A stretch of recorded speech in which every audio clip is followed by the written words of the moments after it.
Aha uri ni ku ishuri. Aha uri ni ku ishuri. Aha uri ni ku ishuri. Igihe turimo ubu nicyo dufite by'ukuri, nicyo cyerekezo n'urugendo. Igihe n'ahantu si ibintu by'ukuri, biratemba kandi bifitanye isano. Tekereza uhagaze hejuru y'umusozi witegereza ahantu heza cyane, wumva izuba ryaka ku ruhu rwawe n'umuyaga uhuha mu musatsi wawe. Uba uhari mu buryo bwuzuye kandi ukumva ufitanye ihuriro rya bugufi n'ibintu byose bigukikije. Ahantu hose ureba ubona ubwiza bw'ibidukikije, ubona imisozi, ibiti, imigezi n'ikirere, wumva imbaraga z'ubutaka n'iz'izuba.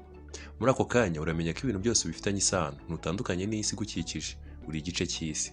Uyu munsi nicyo cyerekezo n'urugendo. Kugira ngo ube uhari by'ukuri mu byo urimo uhura nabyo, jya wita ku byo urimo uhura nabyo mu buryo bwuzuye. Gukomeza kwibanda ku byahise cyangwa guhangayikishwa n'iby'igihe kizaza bituma tutagira ibyishimo muri iki gihe. Aha uri ni ku ishuri. Aha uri ni ku ishuri. Aha uri ni ku ishuri.